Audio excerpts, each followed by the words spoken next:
बूढ़ी चील अपने सर पर टोकरी रखती है और जंगल में निकल जाती है। चूड़ियाँ, रंग बिरंगी सतरंगी चूड़ियाँ लो। वो जंगल में आवाज लगा लगा कर चूड़ियाँ बेच रही थी। लूसी कबूतरी रानो चिड़िया से कहती है, चिड़िया, वो देखो, वो बूढ़ी चील चूड़ियाँ बेच रही है, चलो हम चूड़ियाँ लेने चलते हैं। लूसी, वो बूढ़ी तो है मगर है तो एक चील, हमें उसके पास नहीं जाना चाहिए और ना ही उससे संबंध बनाने में हमें कोई फायदा है। चूड़ियाँ तो मेरी भी टूट गई हैं, मैं चील से चूड़ियाँ ले लेती हूँ। फिर गोरी कवि चील को आवाज लगाती है और चूड़ियों के बारे में पूछती है। चील चाची, इन चूड़ियों के रंग तो पक्के हैं ना? बहुत पक्के हैं। तुम ये चूड़ियाँ रख लो और पैसे भी बाद में दे देना, तब तक तुम्हें चूड़ियों के रंग के बारे में भी पता चल जाएगा। ये बूढ़ी चील तो चूड़ियाँ मुझे उधार में दे रही है, मैं माँ के लिए भी ले लेती हूँ। अच्छा ले लेती हूँ, 1 दर्जन मेरी माँ के लिए और 1 दर्जन मुझे दे दो। फिर बूढ़ी चील गोरी कवि को चूड़ियाँ दे देती है।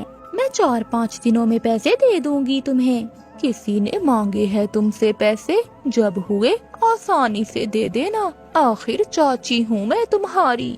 चील चूड़ियाँ देकर चली जाती है। चील अपनी गुफा में चली जाती है। ये दिन भी आने थे, एक पक्षी को पकड़ने के लिए मुझे जंगल जा जाकर चूड़ियाँ बेचनी पड़ रही हैं। बुढ़ापा भी किसी काम का नहीं छोड़ता। गोरी, तुम कल उस बूढ़ी चील के पास क्यों बैठी हुई थी? मैं तो उससे चूड़ियाँ ले रही थी। चिड़िया, पता है तुम्हें, वो तो मुझे बगैर पैसों के उधार ही देकर गई है चूड़ियाँ। उसे तुमसे कोई और लालच होगा। चिड़िया, क्या वो मुझे खाना चाहती है? हो सकता है वो तुमसे कोई छोटे मोटे संबंध बनाकर तुम्हें खाना ही चाहती हो। चिड़िया, वो बूढ़ी चील मुझे क्या खाएगी, तुम मेरी फिक्र न करो। अगर तुम्हें अच्छा नहीं लगता तो तुम दूर ही रहो उस चील से। आज चाय पीने का बहुत मन कर रहा था, यहाँ से गुजर रही थी, सोचा अपनी भतीजी के पास जाकर एक चाय का कप ही पी लूं। चील चाची, जितनी चाहो उतनी चाय मिलेगी, मैं अभी दूध लेकर आती हूँ, मेरे घर में बैठो। गोरी कवि कबूतर चाचा की दुकान से दूध लेने चली जाती है। कोई मेहमान आया है क्या घर में? हाँ, वो है ना मेरी चील चाची, वो आई है। उस चील के साथ बैठकर चाय पीना ठीक नहीं। पैसे लो और दूध दो, जिसे देखो मुझे भाषण देने लग जाता है। अकेली रहती है ये कवि, मैं तो इसे यहाँ भी खा सकती हूँ, मगर मैं ऐसा नहीं करूँगी। बूढ़ी हूँ, अगर पकड़ी गई तो जान से जाऊंगी। गोरी कवि दूध ले आती है और चील चाची चाय पी लेती है। अच्छा बेटी, मैं जाती हूँ, शाम को मुझे मीठा हलवा बनाकर बांटना भी है। आप कितनी अच्छी हैं चील चाची, ये जंगल के पक्षी तो ऐसे ही गलत बोलते रहते हैं आपके बारे में। बेटी, क्या तुम्हारे जंगल में कोई गरीब रहता है? लो, लाइन लगी हुई है मेरे जंगल में गरीबों की। बेटी, शाम को मेरी गुफा में आकर मुझसे हलवा ले जाना और गरीबों में बांट देना। वो तो ठीक है, मगर क्या, डरती हो क्या मुझसे? नहीं नहीं, डरना कैसा। फिर चील वहाँ से चली जाती है और गोरी अपने कामों में लग जाती है। शाम 4 बजे के करीब चील हंडिया चूल्हे पर रखती है और पानी गर्म होने के लिए रख देती है। अगर तो वो कवि आ गई तो पार्टी हो जाएगी मेरी, अगर ना भी आई तो पानी में आलू डालकर शोरबा बना लूंगी। गोरी कवि 5 बजने से पहले ही अपने घर से निकलती है। चिड़िया, मैंने सोचा है कि आज मैं जंगल के गरीब पक्षियों में मीठा हलवा बांटूंगी। गोरी, तुम्हारे पास इतने पैसे कहाँ से आए? मैं क्या तुम्हारी तरह गरीब हूँ? मैं तो अमीर हूँ, ऊंचे घराने से संबंध है मेरे। गोरी कवि तैयार होकर बूढ़ी चील की गुफा में चली जाती है। गोरी कवि को देखकर चील की आंखें तो रोशन हो जाती हैं। तुम आ गई मेरी भतीजी, मुझे तो विश्वास ही नहीं हो रहा। आहिस्ता आहिस्ता चील गुफा के दरवाजे को बंद कर देती है। चाचा, चील चाची, दरवाजा खोल दे, मेरा दम घुट रहा है। घबराओ नहीं भतीजी, पानी उबलने ही वाला है, मैं अभी तुम्हें गरम गरम पानी में डालती हूँ, तुम्हारा शोरबा बनाकर पीऊंगी। ये सुनकर गोरी कवि भागने लगती है। चील बूढ़ी तो थी मगर वो इतनी कमजोर ना थी कि वो गोरी कवि को ना पकड़ सके।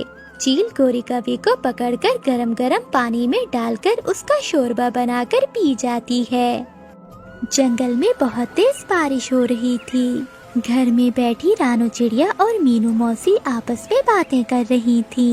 मीनू मौसी, 3 दिन से लगातार बारिश हो रही है, अब इस बारिश को बंद हो जाना चाहिए। तुम ठीक कह रही हो रानो, लगातार बारिश से जंगल के सभी पक्षी बहुत चिंतित हैं।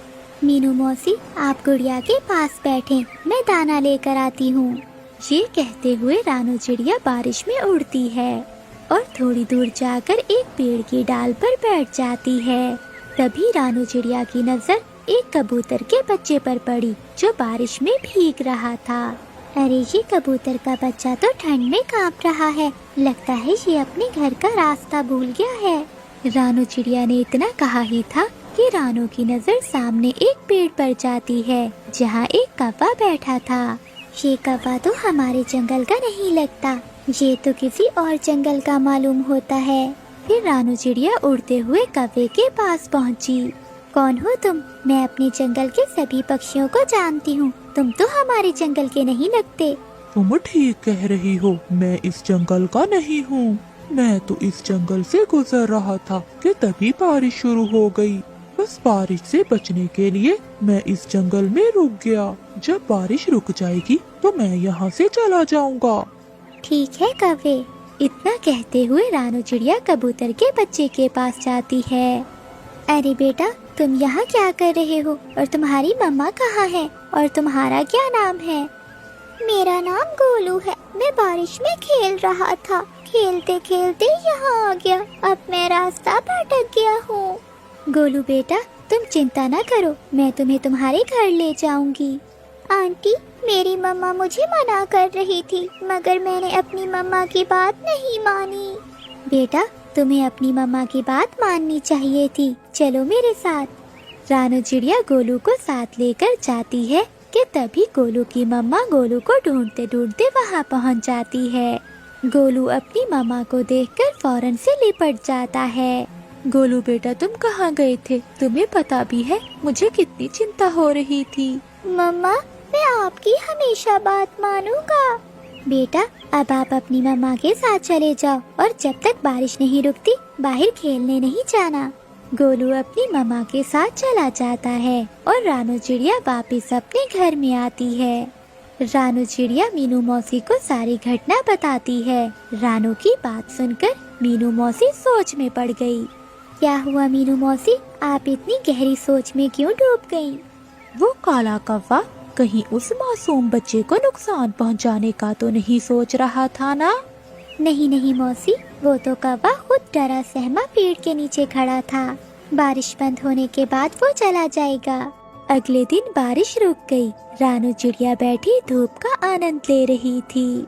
तभी वहाँ हरियाली तोती आकर रानू चिड़िया से बोली, अरे रानू चिड़िया, तुम यहाँ बैठी हो और वहाँ एक कबूतरी का रो रो कर बुरा हाल हो रहा है। अरे कौन सी कबूतरी?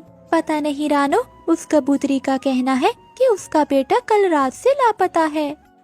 चलो मेरे साथ। रानू चिड़िया हरियाली तोती के साथ तुरंत वहाँ से चली गई। रानू ने देखा कि वो कबूतरी तो गोलू की माँ थी। क्या हुआ बहन, आप रो क्यों रही हो? कल रात मैं अपने गोलू को घर ले आई थी, मगर सुबह जब मेरी आँख खुली तो गोलू घर पर नहीं था। मैंने पूरा जंगल छान मारा मगर मुझे वो कहीं नहीं मिला। लूसी बहन, तुम घबराओ नहीं, मैं अभी उसे ढूंढती हूँ। फिर रानू चिड़िया गोलू को पूरे जंगल में ढूंढने लगी। तभी रानू चिड़िया की नजर कालू कौवे पर पड़ी जो कि एक पेड़ के नीचे बैठा हुआ था। रानू चिड़िया तुरंत कालू कौवे के पास गई। क्या तुमने कबूतर के बच्चे को देखा है? वही कबूतर का बच्चा जो कल बारिश में भीग रहा था। नहीं नहीं, मैंने किसी कबूतर के बच्चे को नहीं देखा। अच्छा, वैसे तुम तो कह रहे थे कि बारिश रुकने के बाद तुम यहाँ से चले जाओगे। हाँ हाँ, चला जाऊंगा। तुम तो ऐसे कह रही हो जैसे इस जंगल की महारानी हो और इस जंगल पर तुम्हारा ही अधिकार चलता हो। जब मेरी मर्जी होगी तो मैं यहाँ से चला जाऊंगा। रानू चिड़िया अपने मन ही मन में सोचती है, मुझे तो इस कौवे पर ही शक हो रहा है। मुझे जंगल की महारानी को इसकी शिकायत लगानी होगी। रानू चिड़िया जंगल की महारानी चील के पास चली गई और सारी घटना बताते हुए बोली, मुझे उस कौवे पर शक हो रहा है। तभी महारानी चील गुस्सा होकर रानू चिड़िया से बोली, इसका मतलब है वो कौवा बिल्कुल ठीक बोल रहा था। तुम हमेशा पक्षियों के बारे में मेरे कान भरती हो। ये आपको क्या हो गया है महारानी? तभी रानू चिड़िया ने देखा कि वो काला कौवा कबूतर के बच्चे के साथ आकर वहाँ खड़ा हो गया। रानू चिड़िया हैरान हो गई। महारानी चील जी, जैसे ही मुझे पता चला कि ये बच्चा खो गया है, मैं तो उसी समय ही इसकी तलाश में निकल गया। मगर मैं जानता था कि ये रानू चिड़िया मेरे खिलाफ आपके कान भरने जरूर आएगी, इसीलिए तो मैंने आपको सब पहले बता दिया था। महारानी चील, इसी रानू चिड़िया के कारण तो कोई दूसरा पक्षी आपके जंगल में नहीं आता। चील रानू चिड़िया की तरफ देखकर बोली, चिड़िया, तुम तो कह रही थी कि इस कौवे ने कबूतर के बच्चे को मार डाला है, मगर तुम्हारे आने से पहले ये कबूतर के बच्चे को सही सलामत लेकर आया है। तुम्हें इसकी सजा मिलेगी, तुम्हें बंदी बनाया जाएगा। इतना कहते हुए रानू चिड़िया को एक पिंजरे में बंद कर दिया जाता है। महारानी चील ने कालू कौवे से कहा, कालू कौवे, जब तक तुम्हारी मर्जी हो तुम इस जंगल में रह सकते हो। कालू कौवा खुशी खुशी वहाँ से चला गया। इधर हरियाली तोती ये सब देख रही थी। वो तुरंत मीनू मौसी के पास गई और सारी घटना बताते हुए बोली, मीनू मौसी कुछ करे, रानू चिड़िया को महारानी ने बंदी बना लिया है। जब रानू चिड़िया ने मुझे बताया कि वो कौवा पेड़ के पीछे कबूतर के बच्चे को देख रहा था, मुझे तो तभी शक पड़ गया था। मीनू मौसी जो भी हो, मगर आप कुछ भी करके रानू चिड़िया को पिंजरे से बाहर निकालिए। तुम चिंता ना करो हरियाली, हमें अब कुछ नहीं करना, बस हमें उस कौवे पर नजर रखनी होगी। पहले हमें पता तो चलना चाहिए कि उस कौवे के दिमाग में चल क्या रहा है और ये कौन सा मकसद लेकर हमारे जंगल में आया है। उस दिन से हरियाली तोती और मीनू मौसी कौवे पर नजर रखने लगी। वो कालू कौवा दिन भर जंगल में घूमता और दूसरे पक्षियों के अंडे और बच्चे खाता। एक दिन कालू कौवा घूमते घूमते कबूतर के घर के पास चला गया। गोलू अपने घर के बाहर खेल रहा था। कालू कौवा गोलू को अजीब सी नजरों से देखने लगा, मगर कालू को ये नहीं पता था कि मीनू मौसी और हरियाली तोती उस पर नजर रख रही हैं। मीनू मौसी तुरंत हरियाली तोती से बोली, जाओ हरियाली, जल्दी से जाकर महारानी चील को बुला कर लाओ। मगर मीनू मौसी, क्या महारानी मेरी बात सुनेगी? तुम जल्दी से जाओ और जैसे भी करके महारानी को बुला कर लाओ। मुझे इस कौवे के इरादे ठीक नहीं लग रहे। मीनू मौसी की बात सुनते ही हरियाली तोती जल्दी से महारानी के पास गई। तुम यहाँ क्यों आई हो हरियाली? महारानी चील, आपको अभी मेरे साथ चलना होगा। नहीं, मुझे अब रानू की किसी भी सहेली पर भरोसा नहीं रहा। महारानी चील, आप मेरे साथ चले, ऐसा ना हो कि आगे जाकर आपको अपने फैसले पर पछताना पड़े। लेकिन हरियाली, तुम मुझे कहाँ लेकर जाना चाहती हो? महारानी, आप मेरे साथ चले और जाकर देखें कि मैं आपको क्या दिखाना चाहती हूँ। तभी चील हरियाली तोती के साथ वहाँ आ गई। महारानी जी, इस पेड़ के पीछे छुप जाएं और खुद अपनी आँखों से देख लें। फिर वो तीनों एक पेड़ के पीछे छुप गए।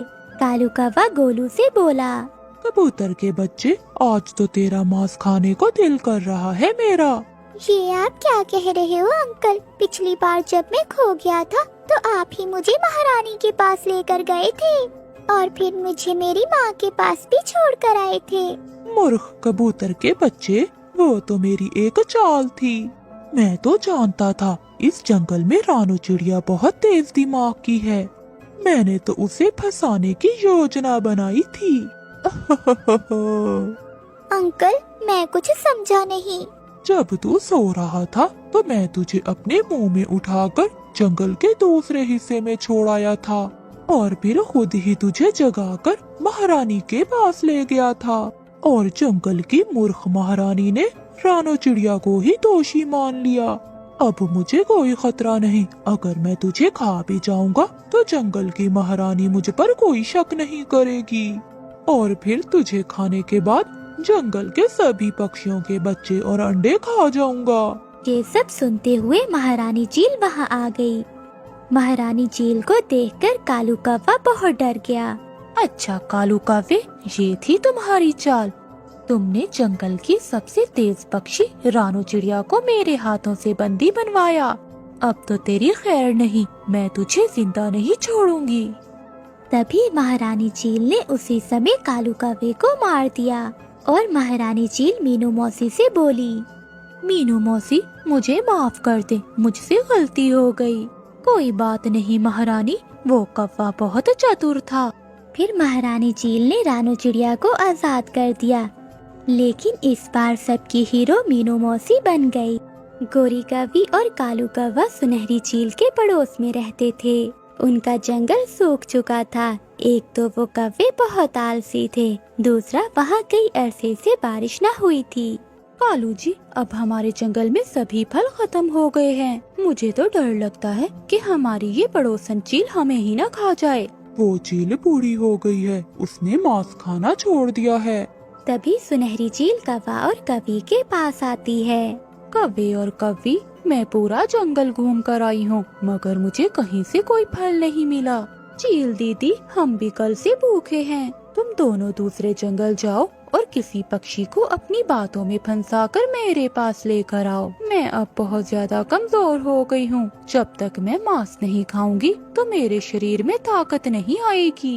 ये कहते हुए सुनहरी चील वहाँ से चली जाती है। कालू जी, वही हुआ ना जिसका मुझे डर था। इसे मांस खाने की आदत है, अब ये मांस खाकर ही रहेगी। अब हमें किसी पक्षी को धोखे से इस चील का भोजन बनाना होगा, वरना ये चील हमें मारकर खा जाएगी। चलो गोरी, हम दूसरे जंगल चलते हैं और वहाँ किसी पक्षी को अपनी बातों में फंसाते हैं। कौवा और कौवी उड़ते हैं और दूसरे जंगल जाते हैं। एक पेड़ की डाल पर बैठा हुआ मिठू तोता एक कच्चा अमरूद खा रहा था। कौवा और कौवी मिठू तोते के पास जाती हैं। मिठू तोते, ये क्या, तुम कच्चा अमरूद खा रहे हो? अभी अमरूद कच्चे हैं और कोई फल मिला नहीं, सोचा यही खा लेता हूँ। तोते, तुम हमारे साथ चलो हमारे जंगल। वहाँ इतने बड़े बड़े पेड़ हैं अमरूदों के, और उन पेड़ों पर अमरूदों का फल पका हुआ है। वो अमरूद तो पक पक कर नीचे गिर रहे हैं। 2-4 दिन हमारे पास रहना और पेट भरकर अमरूद खाना और फिर वापिस आ जाना। मुझे कैसे पता कि तुम सच बोल रहे हो? अगर नहीं विश्वास तो ना जाओ, हम किसी और पक्षी को अपने साथ ले जाएंगे। नहीं नहीं, मैंने कब कहा, मैं जाऊंगा, मैं आपके साथ जाऊंगा और अपना फेवरेट फल मजे मजे से खाऊंगा। मिठू तोता कौवे और कौवी के साथ उड़ता है। रास्ते में रानू चिड़िया उन्हें रोक लेती है। मिठू भैया रुकें, आप कहाँ जा रहे हैं? चलें, आप मेरे साथ चलें। आज हम दाना ढूंढने पहाड़ों की ओर चलेंगे। मिठू नहीं खाएगा अब दाना वाना। मिठू भैया, ये कौवी कौन है और तुम इनके साथ कहाँ जा रहे हो? कालू कौवा मिठू के कान में कहता है। अगर तुमने चिड़िया को बता दिया कि तुम हमारे साथ अमरूद खाने जा रहे हो, तो चिड़िया भी हमारे साथ चली जाएगी। इसे सच न बताना। मिठू तोता कौवे की बात मान लेता है। मिठू चलो, हमें देर हो रही है। ये मेरे दोस्त हैं और मैं अपने दोस्तों के साथ इनके जंगल में कुछ दिन गुजारने जा रहा हूँ। ऐसी अजनबी पक्षियों पर विश्वास मत करो मिठू, ये तुम्हें धोखा भी दे सकते हैं। चुप चुप कर जा छोटी चिड़िया, ये जंगल तुम्हारा है, इसीलिए चुप हूँ। अगर तुम मेरे जंगल में होती तो अब तक तेरे पंख तोड़ देती। जाओ जाओ, बड़े देखे हैं तुम्हारे जैसे काले कौवे। चल मिठू दोस्त, छोड़ो इस चिड़िया की चू चू को। फिर मिठू तोता उन कौवों के साथ उड़ता है। ये जंगल तो सूखा हुआ है, यहाँ तो कोई भी पेड़ पौधा नहीं है।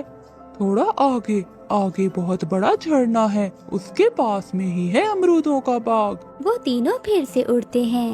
एक सूखे पेड़ पर चील के घर के पास जाकर वो सब रुक जाते हैं। तोते, मैं तो थक गई हूँ, चलो हम घर से जाकर थोड़ा ठंडा पानी पी लेते हैं और फिर आगे का सफर करते हैं। क्या अभी और भी आगे जाना है? नहीं नहीं मिठू, अब हम झरने के बिल्कुल करीब पहुँच गए हैं। मिठू तोता कौवों के साथ चील के घर में चला जाता है। सामने चील को बैठा हुआ देखकर मिठू तोता पीछे मुड़ता है, मगर कालू कौवा दरवाजा बंद कर देता है। लो जी चील दी, तुम्हारा काम हो गया। अब तोते तुम बैठकर यहाँ खाओ मीठे मीठे अमरूद। मेरे दोस्त कव्वे बहुत अच्छे हैं। ये धोखा है, तुम दोनों ने मुझे धोखा दिया है। मेरा पेट तो भरता ही धोखे से है। अगर तुम्हें ये कव्वे धोखा ना देते तो तुम इनके साथ यहाँ कैसे आते? मिट्ठू तोते, हमने तुम्हें धोखा नहीं दिया, बल्कि तुम्हारी लालच ने तुम्हें धोखा दिया। फिर सुनहरी चील मिट्ठू पर हमला करती है और उसे मारकर खा जाती है। अब तो चील के मुंह को खून लग चुका था। 2 दिन ही गुजरते हैं वो फिर से कालू कव्वा और गोरी कव्वी के पास जाती है। उस दिन बहुत मजा आया ताज़ा ताज़ा मांस खाने का। अगर तुम दोनों आज मुझे फिर से कोई ताज़ा ताज़ा शिकार ला दो तो मैं तुम्हें अपना सोने का हार दूंगी। सोने के हार का सुनकर गोरी कव्वी तो उछलने लगती है। लूंगी, मैं तो सोने का हार जरूर लूंगी। गोरी कव्वी कालू कव्वे को साथ लेकर फिर से दूसरे जंगल जाती है। इस बार वो दोनों कव्वा और कव्वी कबूतर के पास जाते हैं। कबूतर भैया, तुम तो बहुत कमजोर हो। क्या तुम्हारे जंगल में फल या कोई बीज नहीं होते खाने को? बारिश हुए काफी देर हो गई है, इसलिए इन दिनों दाने की कमी है। एक हमारा जंगल है जहाँ आए रोज बारिश होती है। उन बारिशों के कारण सारे जंगल में फल ही फल और बीज ही बीज हैं। तुम हमारे साथ चलो, दिल करे तो फल खा लेना या फिर बीज खा लेना। मुझे तो बीज पसंद हैं। तो फिर सरसों के बीज इतने हैं कि कभी खत्म ना हो। ये अनजान पक्षी मेरा इतना भला क्यों सोच रहे हैं? क्या हुआ कबूतर भैया, पड़ गए ना सोचों में? तुम्हारे जंगल का मिट्ठू तोता भी बहुत डर रहा था हमारे साथ जाने में। अब ऐसा दिल लगा है हमारे जंगल में कि आने का नाम ही नहीं ले रहा। वो मिट्ठू तोता अभी तक तुम्हारे जंगल में ही रहता है। भूल जाओ अब तोते को, वो वापस नहीं आएगा। उसने तो अपना वहाँ घर भी बना लिया है। ये सुनकर कबूतर उनके साथ जाने को उड़ता है, मगर रानो चिड़िया फिर से वहाँ आ जाती है। कबूतर भैया रुक जाओ, क्या पता वो मिट्ठू तोता वहाँ मीठे फल खा रहा है या अपनी जिंदगी से चला गया है। आप मत जाओ इन कव्वों के साथ, पेट यहाँ भी भर जाता है। लालच हमेशा बुरी बला होती है। कबूतर को चिड़िया की बात पसंद आती है और वो अपना फैसला बदल लेता है। जाओ कव्वो तुम जाओ, मैं नहीं जाऊंगा। चलो चिड़िया, हम दाना लेने चलते हैं। कबूतर चिड़िया के साथ चला जाता है। कालू जी, अब अगर हम खाली हाथ गए तो वो चील हमें खा जाएगी। गोरी, अब सोने के हार को भूल जाओ, हमें किसी और जंगल में जाना होगा। फिर वो कव्वे किसी अनजान जंगल की तरफ निकल जाते हैं, जहाँ मिट्ठू तोते जैसा कोई लालची पक्षी उन्हें मिल जाए। तोते ने लालच की और अपनी जान से गया। प्यारे दोस्तों, कभी लालच ना करो, क्योंकि लालच बुरी बला होती है। लाडो, लाडो बेटी, जल्दी से तैयार हो जाओ, लड़के कव्वे वाले आते ही होंगे। जितना भी तैयार हो जाए तुम्हारी लाडो, मगर लड़के वाले इसे पसंद नहीं करेंगे। गोरी, ऐसी बातें करते तुम्हें शर्म नहीं आती? जितनी फिक्र तुम अपनी लाडो की करते हो, इतनी फिक्र मेरी चुन्नी के लिए भी किया करो। मैं अपनी दोनों बेटियों से एक जैसा प्यार करता हूँ, मगर तुम मेरी लाडो को सौतेली ही समझती हो। सौतेली है तो सौतेली ही समझूंगी, ये कौन सा मेरी सगी बेटी है। शाम होते ही कव्वे वाले भी आ जाते हैं। हमारी होने वाली बहू को क्या संगीत भी आता है?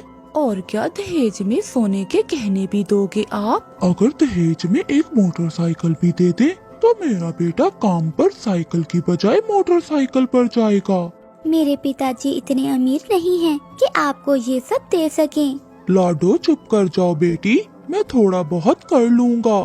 थोड़ा बहुत क्या मतलब? चलो पति जी, ये रिश्ता हमारे काम का नहीं है।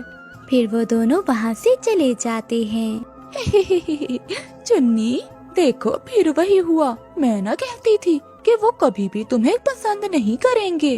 गोरी, तुम कभी नहीं सुधरोगी, हमेशा मेरी लाडो से जलती हो। परेशान कालू कव्वा अपने घर से चला जाता है। वो एक पेड़ पर बैठा हुआ था कि वहाँ चिड़िया आ जाती है। कालू भैया, क्या बात है, आज आप इतने परेशान क्यों बैठे हैं? चिड़िया, आज लाडो को देखने लड़के वाले आए थे और वो लाडो को पसंद किए बिना ही चले गए। कालू भैया, आपकी पत्नी ये नहीं चाहती कि आपकी बेटी की शादी किसी अच्छी जगह पर हो जाए। उठो, चलो बर्तन धो लो। क्यों शोक मना रही हो? ये तुम्हें कौन सा पहली बार जवाब हुआ है? पहले भी तो कई बार लड़के वाले तुम्हें ठुकरा कर चले गए हैं। लाडो, मेरे जूते भी साफ कर देना और हाँ, मेरी साड़ी भी अच्छे से धो देना। लाडो चली जाती है और फिर कुछ दिन ऐसे ही गुजर जाते हैं। एक दिन हरियाली तोती कालू कव्वे के पास आती है। कालू भैया, मेरी नजर में एक रिश्ता है। लड़का विदेश में रहता है और वो अपनी पत्नी को भी ब्याह कर विदेश ले जाएगा। अच्छा रिश्ता है। क्या क्या वो पसंद करेगा मेरी लाडो को? जो जो उसने कहा है वो सब तो है लाडो में। लाडो सलीकामंद है और खाना भी अच्छा बना लेती है। अगर आप कहो तो इस चांद की 14 तारीख को मैं ले आऊंगी उसे। हाँ हरियाली बहन, ले आना। कालू कव्वा खुशी खुशी अपने घर चला जाता है। गौरी, मेरी लाडो के लिए विदेश से रिश्ता आया है। लड़के कव्वे का अपना बिजनेस है और वो बहुत अमीर है। ये सब सुनकर गोरी को तो जैसे सांप सूंघ गया हो। वो सब तो ठीक है, मगर तुम्हारी बड़ी चोंच वाली लाडो को कोई पसंद भी करे तो फिर ही होगी शादी। इस बार मुझे पूरा विश्वास है, मेरी लाडो की शादी हो जाएगी। गोरी कव्वी भागती हुई अपनी बेटी के पास जाती है। चुन्नी, वो लड़का कव्वा बहुत अमीर है, विदेश में रहता है। कुछ सोचो, उस लाडो की बजाय तुम्हारी शादी उससे हो जाए। माँ, तुम चिंता ना करो, मैं कुछ ऐसा करूँगी कि शादी मेरी ही होगी। अगले दिन चुन्नी सुबह उठती है और रसोई के दरवाजे के आगे तेल गिरा देती है, जिससे फिसलन बन जाती है। अब जब लाडो आएगी तो उसका पाँव टूटेगा या टांग। शादी तो मेरी ही होगी उस कव्वे से। लाडो, कहाँ जा रही हो? माँ, मैं चुन्नी के लिए चाय बनाने जा रही हूँ।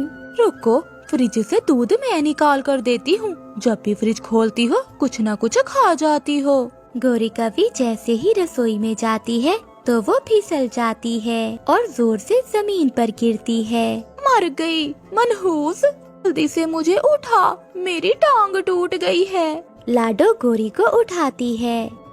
ये माँ को भी अभी जाना था रसोई में, सारी चाल उल्टी हो गई।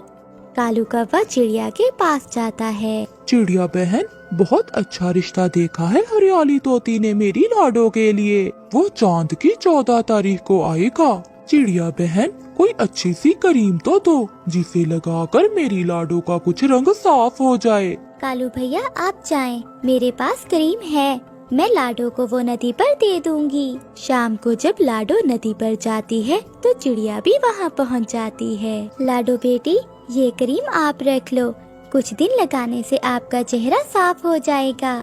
ऊपर पेड़ पर बैठी हुई गोरी कव्वी सब देख और सुन रही थी। बहुत साफ होगा, मैं देखती हूँ कैसे साफ होता है इस लाडो की बच्ची का चेहरा।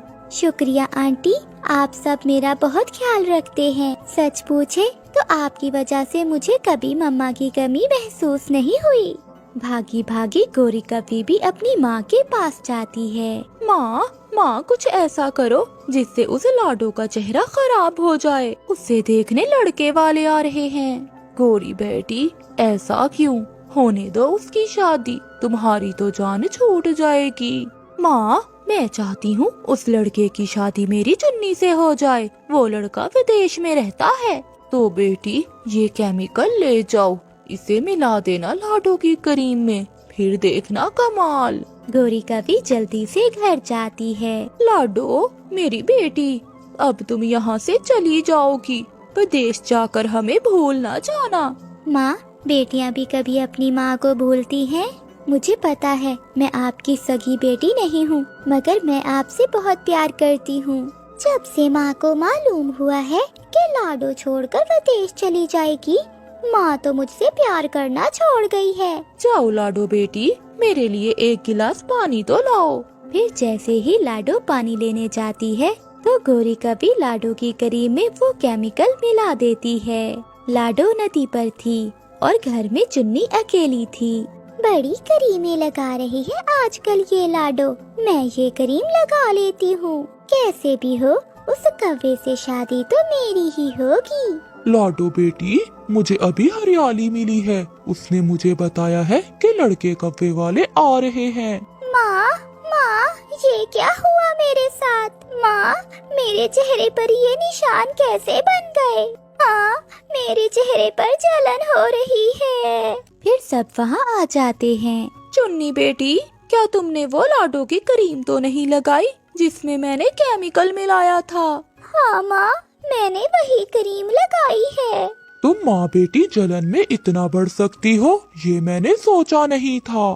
फिर लड़का कौवा आता है। उसे लाडो पसंद आ जाती है और वो उसे ब्याह कर ले जाता है। चुन्नी और गोरी अपना सर पकड़कर रो रही थी। प्यारे दोस्तों, इस कहानी को लाइक, चैनल को सब्सक्राइब और अपने दोस्तों के साथ शेयर करना मत भूलिएगा। आपका धन्यवाद।